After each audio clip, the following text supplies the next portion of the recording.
Welcome aboard. Today I want to talk about what you can do to be successful on your weight loss journey.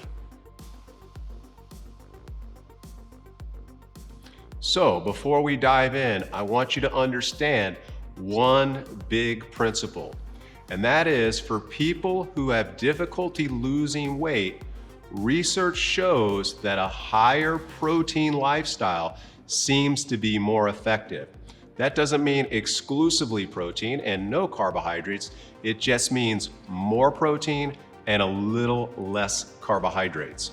So if you struggle with weight, I recommend having higher protein and a little bit lower carbohydrate. So you may say, what does that look like?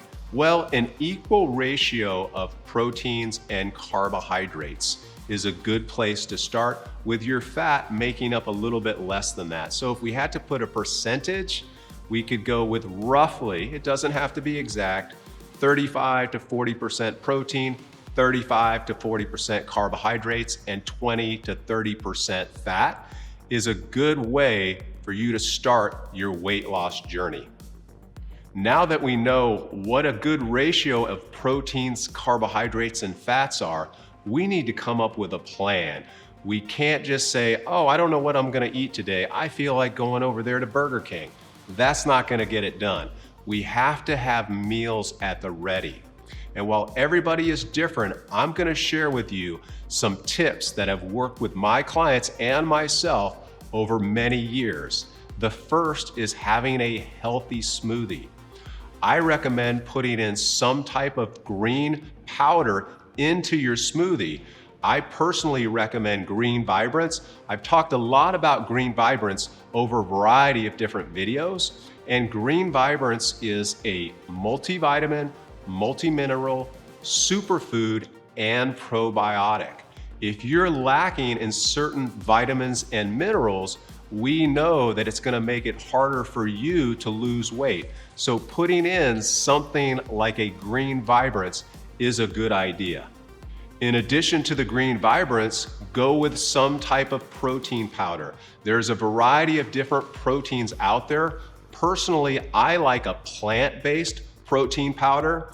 There does seem to be research that shows adopting a higher plant-based lifestyle. I'm not saying I never eat meat or I just eat plants, but research is really pointing that a higher plant-based lifestyle seems to be better for longevity and overall health. So when I can eliminate the meat sources, or in terms of proteins, your milk-based proteins, I think that's a better idea. So I personally use one that has a blend with pea protein being the main ingredient. In addition to protein powder, I recommend using organic triple berries or quadruple berries. So what are those berries? Blueberries, blackberries, raspberries, and strawberries. Those berries are extremely high in nutrient density and actually fairly low in calories. So eating those is like a superfood. Speaking of superfood, the next thing I put in is organic spinach. And you don't even taste it. So if you're like, spinach in a smoothie, believe me, when you blend it up and you put those other things in there, you really won't taste it much, if at all. But organic spinach is about the biggest bang for your buck when it comes to nutrient density. And it has almost no calories, and it's loaded with fiber and a variety of, again, vitamins and minerals. It is a superfood, and I recommend putting it in your smoothie. Besides organic spinach, you may get away with water, or if you're a little bit picky about your flavoring and you're like, water doesn't do it for me, then think about an unsweetened almond milk or coconut milk as your base. That's gonna give you a little bit more flavor, but not load you up with a variety of extra fat and calories. So having a smoothie at the ready is a great idea. Many people drink them first thing in the morning. I have other clients who do 2 a day, and often I'll do 2 a day as well, especially if I'm busy training people all day. I'll make 2, have one in the morning, and then have one later in the day. But having a smoothie is gonna help ensure good health nutrition, and have one of those meals at the ready. Okay, so we talked about smoothies as being one or two of our meals. The next thing we need to do is consider more of a solid food option. So if money is no object, going to a local store that prepares meals in advance is a great idea because you can choose your nutritional profile that works best for you, and they'll make you a week's worth of food or 5 days worth of food, so you know you have something at the ready. You're hungry, like, what am I gonna eat? Well, just pop one of them out of the fridge. Many you can eat cold, others you might wanna heat in the microwave, but you're ready to go. Here locally in Kansas City, we have a multitude of different stores. We have Kitsch Meals, Evolve to Eat, and Eat Fit Go, just an example. You can also find places online that will ship them to your door. If you say, hey, I'm not gonna do that meal plan, it's too expensive, or I just don't wanna do it, then you can do meal plans yourself. They have these containers where you can prepare meals, stick them in those containers, and then just put them in your fridge.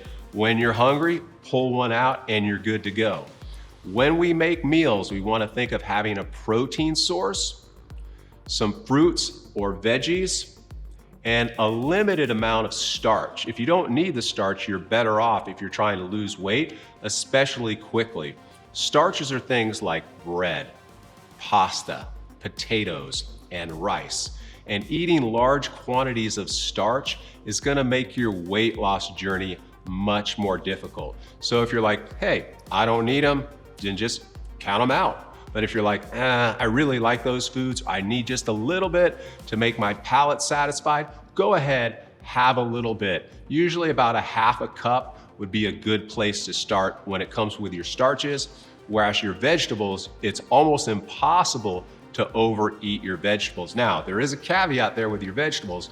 You don't want to be dipping them in blue cheese dressing, okay? You don't want to be using tons of oil when you prepare them. Use moderate amounts of dipping sauce and moderate amounts of your oils when preparing them. But again, choose a protein, fruits or veggies, and a little bit of starch if you like it.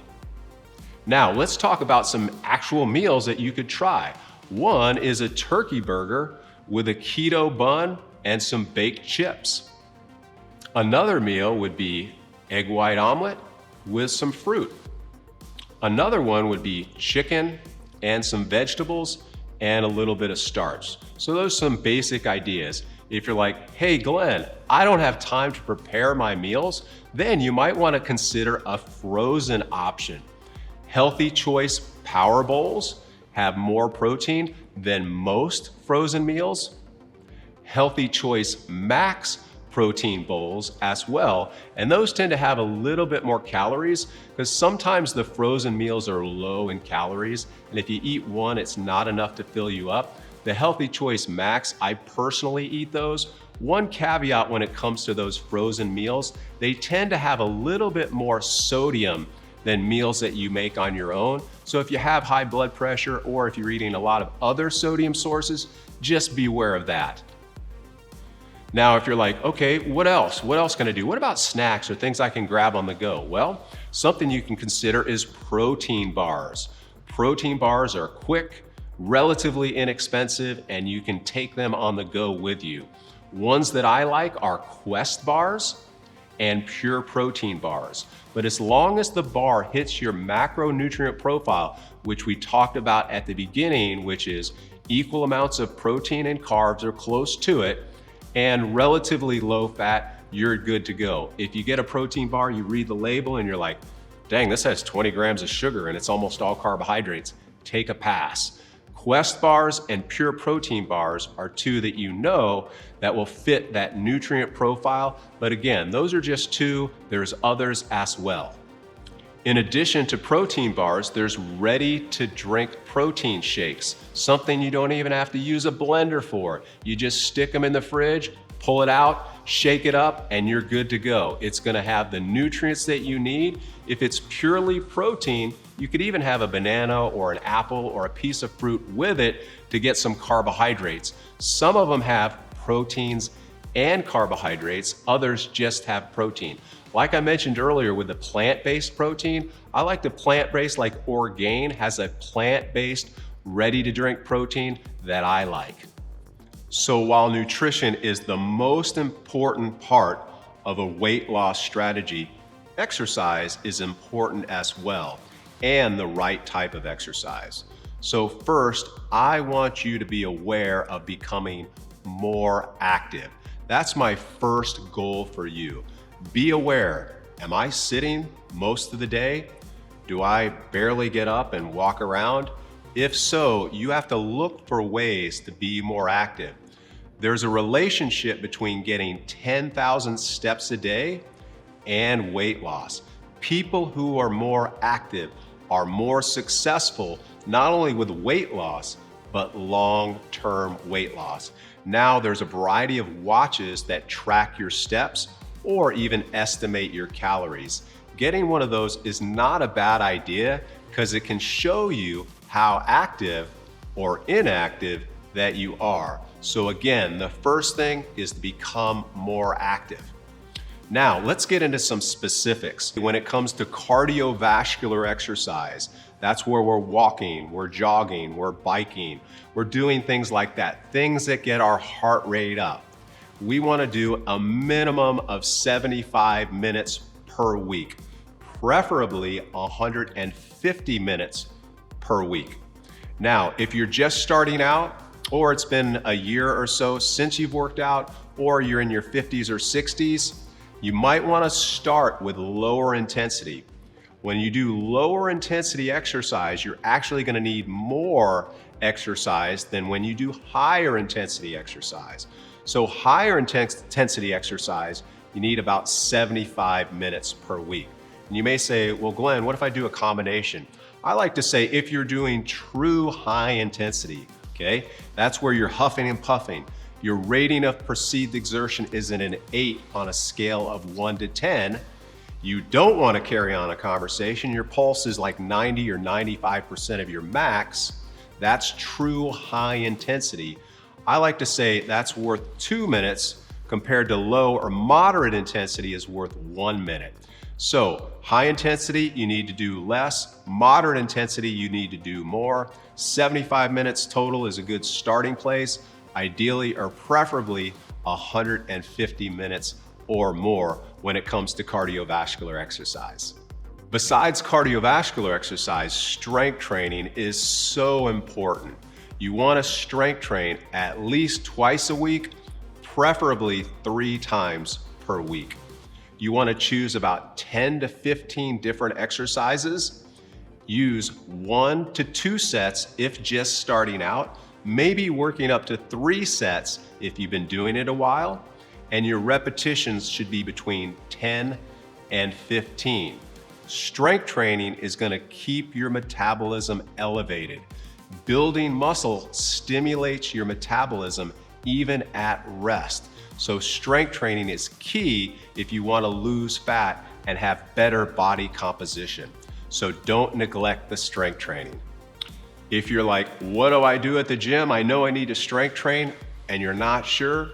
I've done a video on the 7 movement patterns, and the 7 movement patterns are gait, that's just walking, push, pull, rotate, bend, squat, and lunge. If you can remember that, if you can't remember, just check out my video, 7 movement patterns.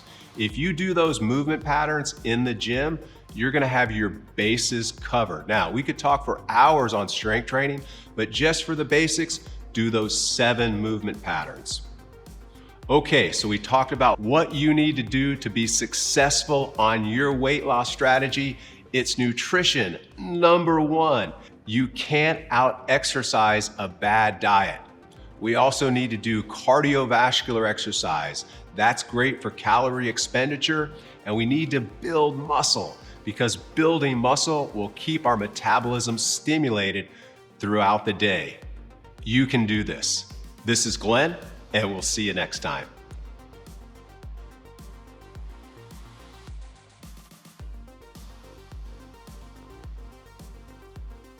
Thanks for watching.